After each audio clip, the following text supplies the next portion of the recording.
नमस्कार दोस्तों, reality classes में आपका स्वागत है।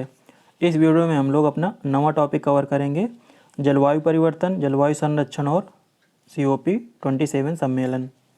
ये टॉपिक स्टार्ट करने से पहले मैं आपको बता दूं कि जो लोग इस चैनल पर पहली बार वीडियो देख रहे हैं उनको मैं ये बता देना चाहता हूँ कि इससे पहले के 8 जो टॉपिक हैं उन पे वीडियो मैंने बना दिए हैं और इसी प्लेलिस्ट में रखे हैं, तो आप वहाँ पर जाके देख सकते हैं।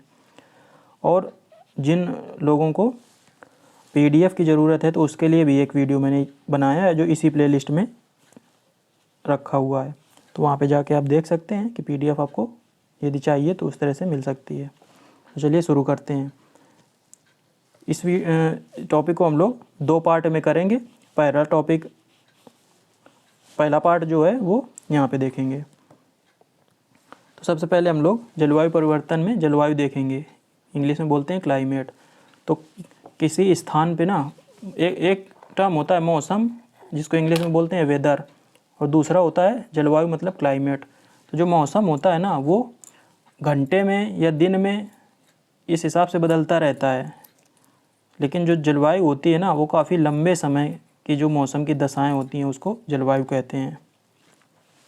तो ये मौसम और जलवायु में फ़र्क है। और यहाँ पे एक इम्पॉर्टेंट पॉइंट लिखा है कि भारत की जो जलवायु है वो उष्णकटिबंधीय मानसूनी है। एग्जाम में क्वेश्चन कई बार आ चुका है कि भारत की जलवायु किस तरह की है। अब हम लोग जलवायु परिवर्तन देखेंगे। जब किसी क्षेत्र विशेष के औसत मौसम में परिवर्तन आता है तो उसे जलवायु परिवर्तन कहते हैं। मतलब कि यदि किसी क्षेत्र विशेष मतलब किसी जगह में अभी पे जलवायु कुछ थी और मतलब कुछ सालों के बाद वहाँ पे मौसम में चेंजमेंट आ रहा है कि मतलब बारिश है वो ज़्यादा होने लगी या कम होने लगी, और सर्दी का मौसम है वो आगे पीछे हो गया जैसे अभी हो रहा है, और जो गर्मियाँ हैं वो ज़्यादा पड़ने लगी। तो इसी की जो परिवर्तन आता है ना उसी को जलवायु कहते हैं, जलवायु परिवर्तन कहते हैं।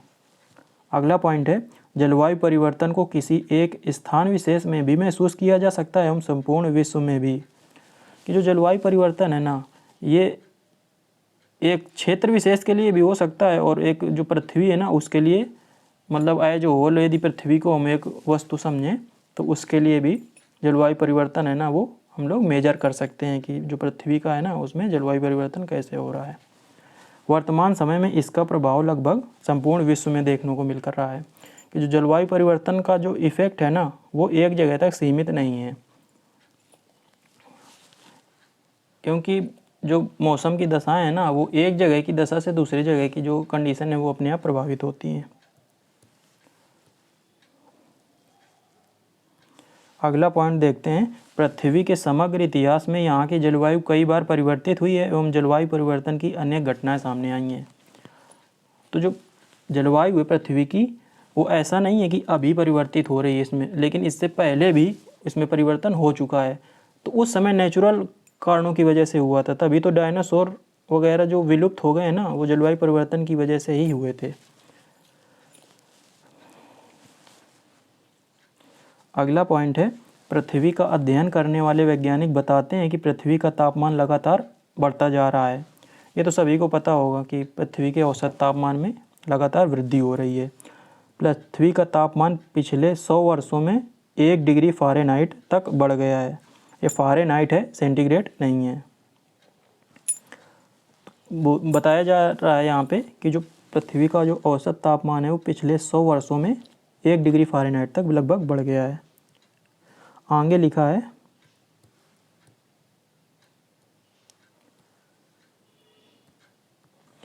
पृथ्वी के तापमान में यह परिवर्तन संख्या की दृष्टि से काफ़ी कम हो सकता है, परंतु इस प्रकार के किसी भी परिवर्तन का मानव जाति पर बड़ा असर हो सकता है।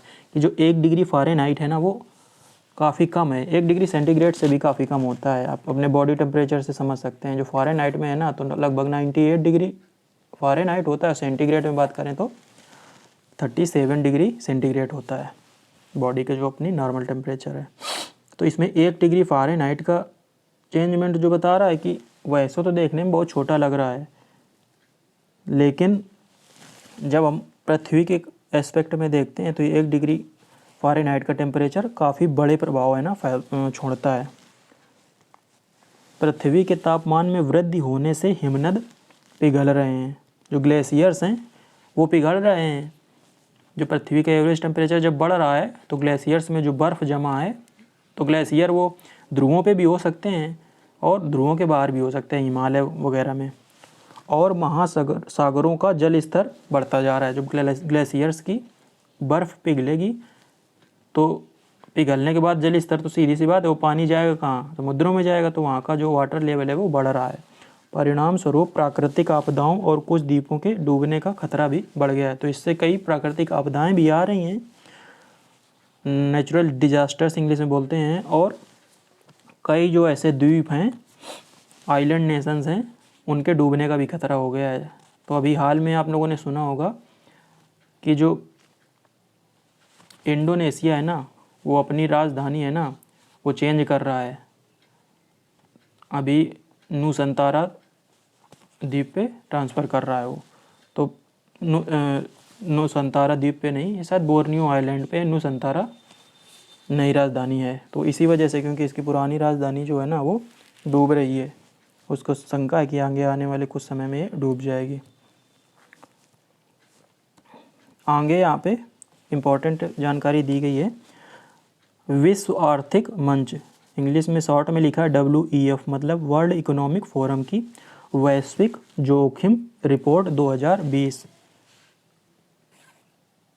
मतलब ग्लोबल रिस्क रिपोर्ट जो 2020 है, उसके अनुसार अगले दशक में, मतलब 2021 से 2030 वाले दशक की बात कर रहा है, 5 शीर्ष जो दो जोखिम हैं वो सभी जलवायु परिवर्तन से संबंधित हैं। इनमें मानव जनित पर्यावरण आपदाएं, जलवायु कार्रवाई में विफलता, प्राकृतिक आपदाएं, जैव विविधता हानि और चरम मौसमी घटनाएं शामिल हैं।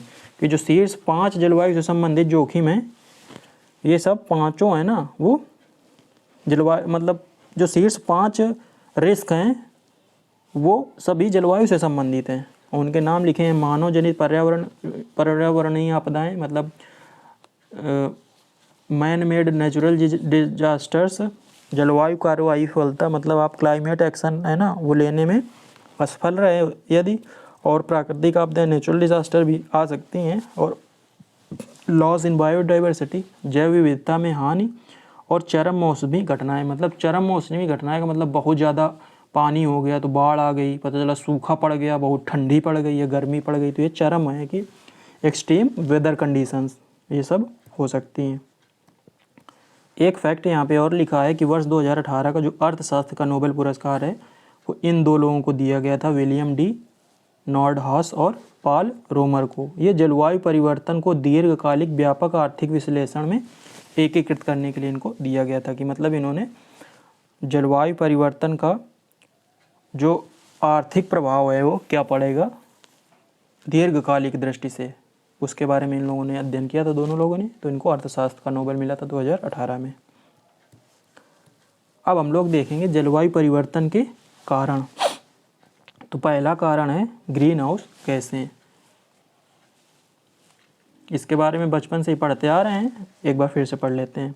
पृथ्वी के चारों ओर ग्रीन हाउस गैसों की एक परत बनी हुई है। इस परत में मीथेन, नाइट्रस ऑक्साइड और कार्बन डाइऑक्साइड जैसे गैसें शामिल हैं। कि जो हमारी अर्थ है ना उसके एटमॉस्फेयर में चारों तरफ ग्रीन हाउस गैसों की लेयर पाई जाती है। तो होता क्या है कि ये जो गैसें हैं ना वो अंदर तो आने देती हैं, मतलब काफ़ी जो हीट होती है सन से आने वाली वो तो वापस भी हो जाती है। कुछ एनर्जी जो अंदर आती है तो फिर ज़मीन से जो पृथ्वी की सरफेस है उससे टकराती है, उसके बाद वापस एटमॉस्फेयर में जाती है। तो ये जो गैसें हैं ना उस गर्मी को बाहर नहीं जाने देती हैं। इस तरह से ये गैसें पृथ्वी का जो औसत तापमान है ना उसको मेंटेन करने का काम करती हैं। वैसे तो ग्रीन हाउस गैसें हमारे लिए फ़ायदेमंद हैं, लेकिन जब इनकी अधिकता हो जाती है तो ये ग्लोबल वार्मिंग है ना पैदा करती हैं। कि जो यहाँ का टेम्परेचर है ना वो और बढ़ता रहता है, मतलब ज़्यादा हीट यहाँ से लॉस नहीं हो पाता है। अब आप सोच रहे होंगे कि ये पृथ्वी का औसत तापमान मेंटेन करती है, मतलब क्या? मतलब ये समझ लो यदि ये लेयर ना हो एटमॉस्फेयर में तो जो सूर्य की जो एनर्जी आ रही है हमारे सरफेस में यहाँ पड़ रही है, इसके बाद ये रिफ्लेक्ट होकर वापस चले जाए तो जो धरती का जो एवरेज टेम्परेचर है वो बहुत कम हो जाएगा। कि यहाँ पे जो लाइफ है वो सस्टेन नहीं कर पाएगी। तो यहाँ पे जीवन की जो दशाएं हैं ना वो ग्रीन हाउस गैस हैं उसको मेंटेन रखने में सहायता करती हैं। अगला पॉइंट है ग्रीन हाउस गैसों की यह परत पृथ्वी की सतह पर तापमान संतुलन को बनाए रखने में आवश्यक है और यदि यह परत नहीं होगी तो पृथ्वी का तापमान काफ़ी कम हो जाएगा। ये बात मैंने अभी बता दी। अगला पॉइंट देखते हैं, आधुनिक युग में जैसे जैसे मानवीय गतिविधियां बढ़ रही हैं वैसे वैसे ग्रीन हाउस गैसों के उत्सर्जन में भी वृद्धि हो रही है, जिसके कारण वैश्विक तापमान में वृद्धि हो रही है। सीधी सी बात है, जैसे जैसे ह्यूमन एक्टिविटीज़ बढ़ रही हैं उसके कारण ग्रीन हाउस गैसों का उत्सर्जन हो रहा है। तो ये जाके लेयर है ना आसमान में, इनकी जो लेयर है वो ज़्यादा डेंस हो जा रही है, तो जो एनर्जी को बाहर की तरफ लॉस होना चाहिए वो नहीं हो पा रहा है, तो जो एवरेज टेम्परेचर है अर्थ का वो बढ़ रहा है। इसी को ग्लोबल वार्मिंग बोलते हैं। अब हम लोग कुछ ग्रीन हाउस गैसों के बारे में देखेंगे। सबसे पहला है कार्बन डाइऑक्साइड। यह सबसे महत्वपूर्ण ग्रीन हाउस गैस है। यह प्राकृतिक और मानवीय दोनों कारणों से उत्सर्जित होती है। सबसे इम्पोर्टेंट ग्रीन हाउस गैस कौन सी है? Carbon dioxide. और ये नेचुरल और मैन मेड दोनों कारणों से निकलती है, इनका एमिशन होता है, ऐसे समझ लो। कार्बन डाइऑक्साइड का सबसे अधिक उत्सर्जन ऊर्जा हेतु जीवाश्म ईंधन को जलाने के कारण होता है, कि हम लोग एनर्जी पाने के लिए जीवाश्म ईंधन जैसे पेट्रोल, डीजल, गैसोलीन या कोयला, ये सब ना फॉसिल फ्यूल्स में आते हैं, तो इनको जलाते हैं तो इस क्या होता है, कार्बन डाइऑक्साइड निकलती है। ये सबसे बड़े सोर्स हैं कार्बन डाइऑक्साइड के। अगला पॉइंट है, औद्योगिक क्रांति के पश्चात वैश्विक स्तर पर कार्बन डाइऑक्साइड की मात्रा में 30% की बढ़ोतरी देखने को मिली है। औद्योगिक क्रांति का मतलब, जब सबसे पहले इंग्लैंड में औद्योगिक क्रांति शुरू हुई थी ना 1600 ईस्वी के आसपास, उसके बाद से अब तक जो कार्बन डाइऑक्साइड के लेवल हैं एटमॉस्फेयर में उसमें लगभग 30% की वृद्धि हो गई है। ये बहुत ही ज़्यादा परिवर्तन है, बहुत ज़्यादा संख्या में। इसीलिए जो कार्बन डाइऑक्साइड है ना वो सबसे ज़्यादा अभी प्रॉब्लम कर रही है ग्रीन हाउस गैसों की बात की जाए तो। अगला पॉइंट है मीथेन। CH4 है ना इसका फार्मूला, ऊपर कार्बन डाइऑक्साइड का CO2 होता है, पता ही होगा आप लोगों को।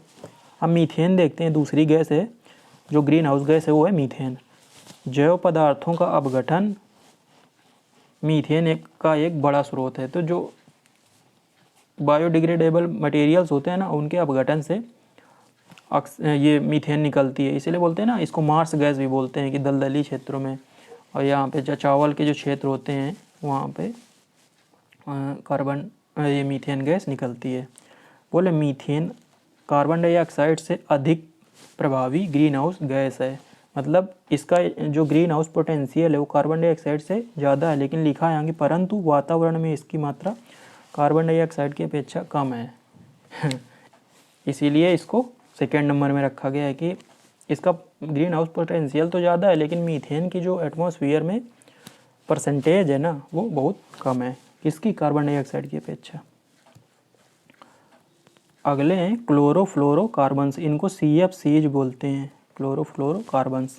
इनका प्रयोग मुख्यतः रेफ्रिजरेशन और एयर कंडीशनिंग में किया जाता है। रेफ्रिजरेशन में जो रेफ्रिजरेंट यूज होता है ना, फ्रिज की बात हो रही है, और बड़े लेवल में जो कूलिंग की जाती है उसमें CFCs का प्रयोग किया जाता है, और एयर कंडीशनर्स में भी किया जाता है। तो ये ओजोन परत पर इनका विपरीत प्रभाव पड़ता है, कि ओजोन लेयर के डिप्लीशन के लिए ये जिम्मेदारी हैं क्लोरोफ्लोरोकार्बन्स। इसीलिए अभी इको फ्रेंडली रेफ्रिजरेंट्स है ना उसमें R134 एक है जिसका अब यूज होने लगा है धीरे धीरे। अब हम लोग यहाँ पे पढ़ क्या रहे हैं, जलवायु परिवर्तन के कारण। तो पहला था ग्रीन हाउस गैस है, अब जो दूसरा है वो है भूमि के उपयोग में परिवर्तन। मतलब अब भूमि का हम लोग परिवर्तन में जो भूमि का जो यूज कर रहे हैं ना, लैंड यूज, उसमें चेंज जो आया है उसके कारण भी जो जलवायु परिवर्तन है वो हो रहा है। तो लिखा वाणिज्यिक या निजी प्रयोग है। तो वाणिज्यिक का मतलब होता है कॉमर्शियल, व्यावसायिक भी बोलते हैं इसको। तो व्यावसायिक या निजी प्रयोग हेतु वनों की कटाई भी जलवायु परिवर्तन का बड़ा कारण है। कमर्शियल और निजी पर्पज के लिए वनों को बड़े पैमाने पर काटा गया है, जिसके कारण जलवायु परिवर्तन हो रहा है। हम लोग आगे देखते हैं किस वजह से, मतलब वनों की कटाई से जलवायु परिवर्तन किस तरह से हो रहा है। क्या लिखा है, पेड़ न सिर्फ हमें फल और छाया देते हैं बल्कि ये वातावरण से कार्बन डाइऑक्साइड जैसी महत्वपूर्ण ग्रीन हाउस गैस को अवशोषित भी करते हैं। फोटोसिंथेसिस में कार्बन डाइऑक्साइड का अवशोषण करते हैं ना ये एटमॉस्फेयर से, उसी की बात यहाँ पे हो रही है। तो ये एक तरीके से जलवायु परिवर्तन को रोकने में काफ़ी हेल्पफुल है। अब जब पेड़ ही नहीं होंगे तो ये जो एटमॉस्फेयर में कार्बन डाइऑक्साइड बढ़ रही है इसको शोषित कौन करेगा। अगला पॉइंट देखते हैं, वर्तमान समय में जिस तरह से पेड़ों की कटाई की जा रही है वह काफ़ी चिंतनीय है, क्योंकि पेड़ वातावरण में कार्बन डाइऑक्साइड को अवशोषित करने वाले प्राकृतिक यंत्र के रूप में कार्य करते हैं। सीधी सी बात है कि पेड़ों की जिस तरह से कटाई की जा रही है तो जो ये कार्बन डाइऑक्साइड को शोषित एब्जॉर्ब करने वाले नेचुरल मैकेनिज्म जो है ना वो ख़त्म हो रहा है। कुछ देशों जैसे ब्राज़ील और इंडोनेशिया में निर्वनीकरण ग्रीन हाउस गैसों के उत्सर्जन का सबसे प्रमुख कारण है। इसमें एग्जाम्पल भी दिया गया है कि ब्राज़ील और इंडोनेशिया जैसे देशों में बड़े पैमानों पे निर्वनीकरण मतलब होता है वनों को काटा गया है, जिसके कारण वहाँ पे ग्रीन हाउस गैसों के उत्सर्जन में काफ़ी तेज़ी देखी गई है। जलवायु परिवर्तन के दो कारण देख लिए, अब हम लोग देखते हैं तीसरा, वो है शहरीकरण मतलब अर्बनाइजेशन। तो शहरीकरण और औद्योगिकरण के कारण लोगों के जीवन जीने के तौर तरीकों में काफ़ी परिवर्तन आया है। ये भी बात है कि शहरीकरण, अर्बनाइजेशन और इंडस्ट्रियलाइजेशन, इसके कारण लोगों के जीवन जीने के तरीके में परिवर्तन आया है।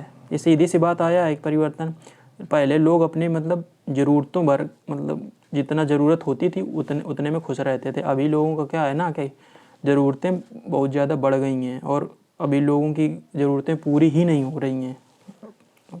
समाज है ना वो उपभोक्तावादी बन रहा है, जिसके कारण आप जितनी चीज़ों का उपभोग ज़्यादा करोगे उतना ही उसके लिए इंडस्ट्रीज लगेंगी और जो ग्रीन हाउस गैसेस का एमिशन है वो ज़्यादा होगा। सड़कों पर वाहनों की संख्या अधिक हो रही है। वाहन भी तो एक अच्छे मतलब इस मामले में ग्रीन हाउस गैस के उत्सर्जन में इनकी बड़ी भूमिका है, जो सड़क पर वाहन चल रहे हैं। जीवन शैली में परिवर्तन ने खतरनाक गैसों के उत्सर्जन में काफ़ी योगदान दिया है। हमारी जीवन शैली भी चेंज हो गई है। इसकी वजह से भी ग्रीन हाउस गैसों के उत्सर्जन में परिवर्तन आया है। अभी लोग पैदल कहीं पे जाना नहीं चाहते हैं और जो पब्लिक ट्रांसपोर्ट है वो भी यूज नहीं करना चाहते हैं, और जो खाना है वो उनको प्रोसेस्ड फूड चाहिए। तो इन सब चीज़ों में फॉसिल फ्यूल्स जलाए जाएंगे एनर्जी की ज़रूरत के लिए। तो सीधी सी बात है एटमॉस्फेयर में ग्रीन हाउस गैसेस का एमिशन बढ़ेगा। अब हम लोग देखेंगे जलवायु परिवर्तन के प्रभाव, इफ़ेक्ट्स ऑफ क्लाइमेट चेंज। तो पहला दिया गया है उच्च तापमान। पावर प्लांट, ऑटोमोबाइल, वनों की कटाई और अन्य स्रोतों से होने वाला ग्रीन हाउस गैसों का उत्सर्जन पृथ्वी को अपेक्षाकृत तेज़ी से गर्म कर रहा है। ये तो आपको पता ही होगा कि जो पावर प्लांट्स होते हैं मतलब जहाँ पे बिजली बनती है वो किसी भी तरह के हो सकते हैं, हाइड्रो इलेक्ट्रिक, लेकिन अपने यहाँ ज़्यादातर थर्मल पावर प्लांट्स हैं। अब वहाँ पे कोल को बड़े पैमाने पे बर्न किया जाता है, जिससे वाटर से स्टीम बनाई जाती है और उससे टरबाइन रन होती है और एनर्जी हमको बिजली मिलती है। ऑटोमोबाइल्स में फॉसिल फ्यूल्स का यूज होता है। वनों की कटाई हो रही है जिससे जो वो कार्बन डाइऑक्साइड को एब्जॉर्ब कर सकते थे वो अब कार्बन डाइऑक्साइड एटमॉस्फेयर में घूम रही है।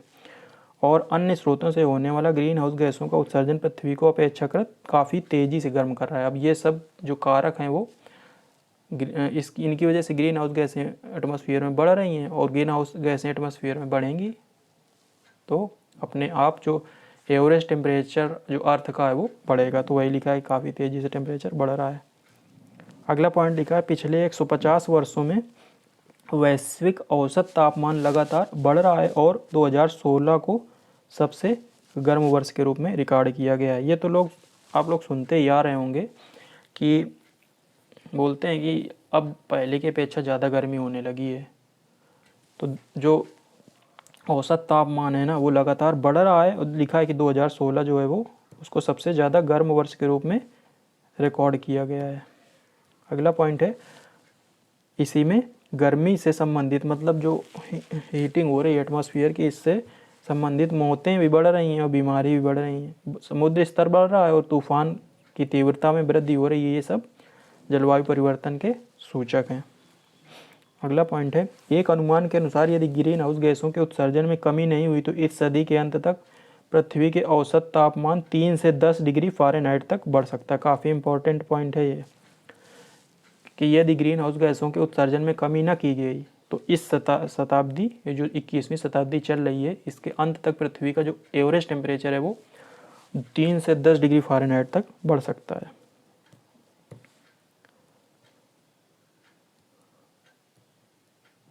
जलवायु परिवर्तन का जो अगला प्रभाव है वो है वर्षा के पैटर्न में बदलाव, की जो बारिश का पैटर्न है ना वो चेंज हो रहा है। क्या लिखा है पिछले कुछ दशकों में बाढ़, सूखा और बारिश आदि की अनियमितता काफ़ी बढ़ गई है। यह सभी जलवायु परिवर्तन के कारण है। अब कहीं पे बाढ़ आ रही है, कहीं पे सूखा पड़ रहा है, ये हो रहा है बारिश की अनियमितता से, और ये सब जलवायु परिवर्तन के सूचक हैं। अगला है समुद्र जल के स्तर में वृद्धि। तो समुद्र जल के स्तर में तो वृद्धि हो रही है क्योंकि ग्लेशियर्स पिघल रहे हैं, टेम्परेचर बढ़ रहा है, एवरेज टेम्परेचर ऑफ अर्थ बढ़ेगा तो ग्लेशियर्स में जो बर्फ़ है वो पिघलेगी, तो पिघलने के बाद वो जो पानी में कन्वर्ट होगी, पानी अंततः जाएगा कहाँ, समुद्रों में जाएगा। तो समुद्र जल का जो स्तर है वो बढ़ रहा है। वैश्विक स्तर पर ग्लोबल वार्मिंग से ग्लेशियर तेज़ी से पिघल रहे हैं, जिससे समुद्री जल का स्तर ऊपर उठ रहा है, जिससे समुद्र के आसपास के द्वीपों के डूबने का खतरा बढ़ गया है। इसमें एक एग्जाम्पल मालदीव का भी है।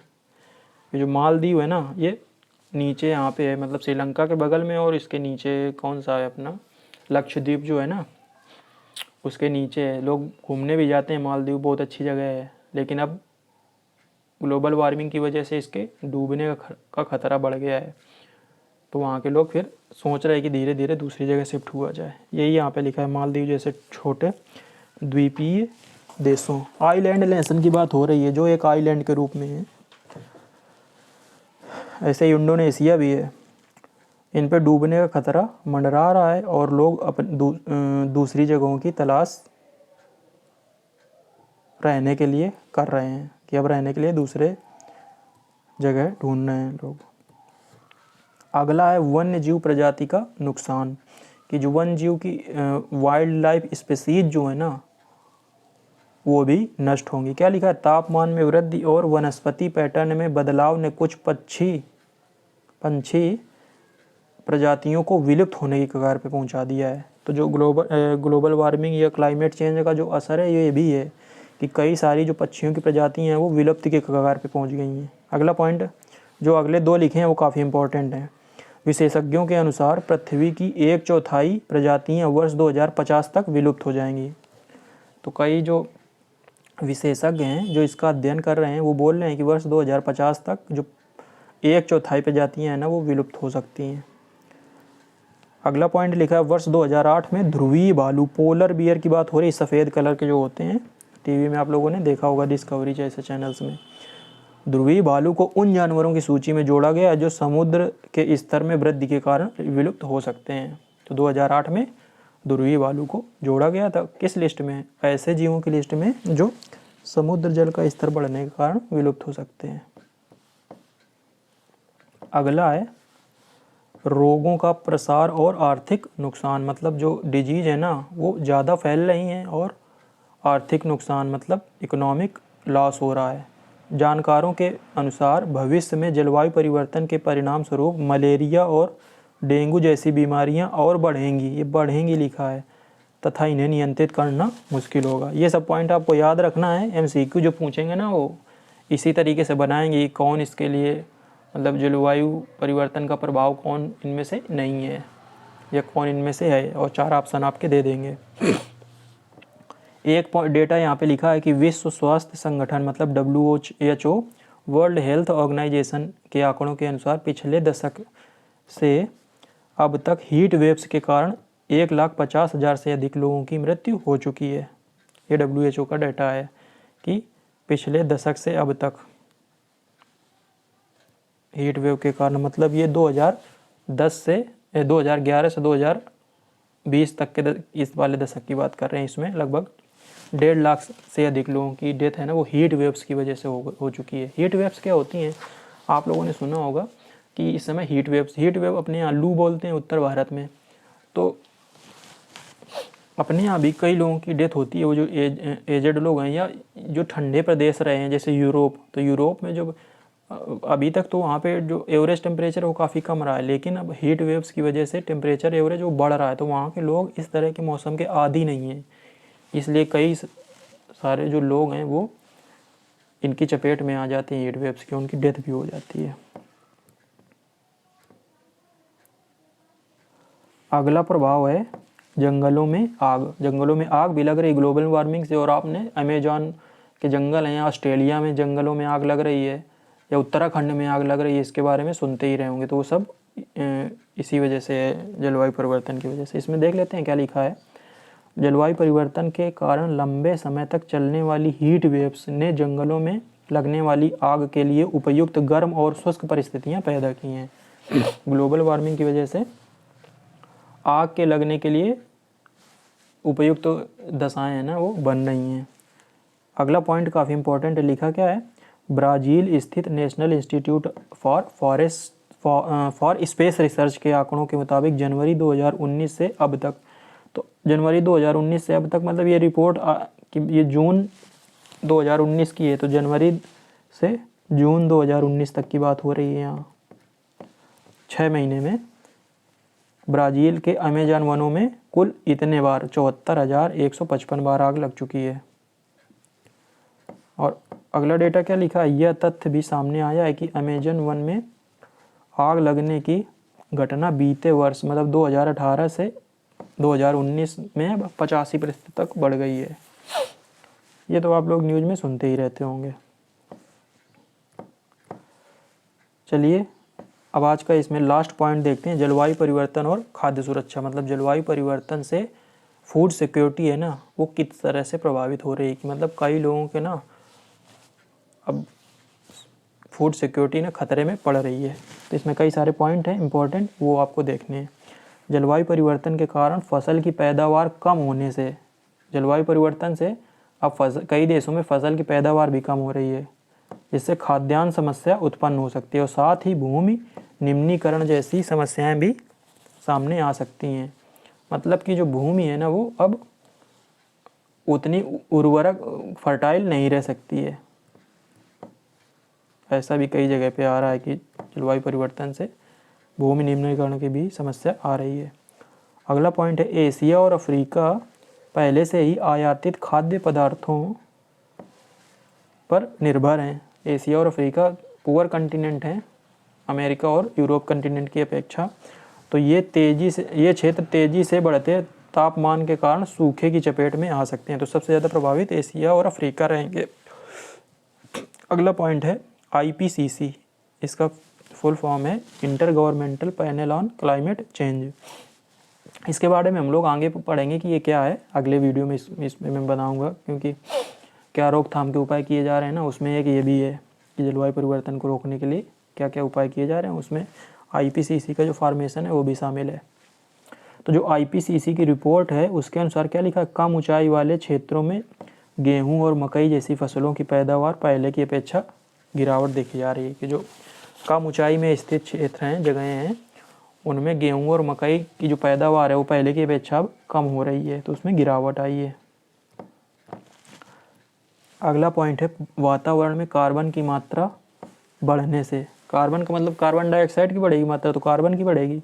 फसलों की जो पोषण गुणवत्ता है, वो जो न्यूट्रिशनल वैल्यू है वो कम हो रही है। अब एग्जाम्पल में लिखा है जैसे गेहूँ में प्रोटीन 6% से 13%, जस्ता जिंक जो है वो 4 से 7% और जो आयरन है वो 5 से 8% तक की कमी आ रही है। गेहूँ की बात कर रहा है कि प्रोटीन और जस्ता और लोहे में इतने % की कमी देखी गई है। अगला पॉइंट है, यूरोप में गर्मी की, क्या लिखा है, गर्मी की लहर है, ये लहर की वजह से फसल की पैदावार गिर रही है। यूरोप मैंने बताया कि वहाँ पे सबसे ज़्यादा प्रभावित हो रहा है, क्योंकि वहाँ का जो एवरेज टेम्परेचर है वो ना अभी तक काफ़ी कम रहता रहा है। लास्ट पॉइंट है ब्लूमबर्ग एग्रीकल्चर स्पॉट इंडेक्स। ये एक इंडेक्स है, ये 9 फसलों के एक मूल्य का मापक है जो मई 2019 में एक दशक के सबसे निचले स्तर पर आ गया था। और ये सूचकांक नीचे आ गया तो मतलब ये दिखाता है कि खाद्यान्न सुरक्षा की अस्थिरता की स्थिति, इस सूचकांक की अस्थिरता खाद्यान्न सुरक्षा की अस्थिरता को प्रदर्शित करती है, मतलब अनस्टेबिलिटी। ये सूचकांक नीचे आ रहा मतलब खाद्यान्न, ये मतलब सूचकांक जितना ऊपर होगा मतलब जो फूड सिक्योरिटी है वो काफ़ी अच्छी है। यदि ये सूचकांक नीचे आएगा तो ये मतलब फूड सेफ्टी है ना उसका स्तर कम हो रहा है। और ये 9 फसलों के जो वैल्यू है, रेट है, उस पर आधारित है। तो ये हो आ गया आपका पहला पार्ट जलवायु परिवर्तन का। इसके अगले पार्ट में हम लोग ये वाला टॉपिक है कंप्लीट कर देंगे। चलिए मिलते हैं अगले वीडियो में, तब तक के लिए नमस्कार, धन्यवाद।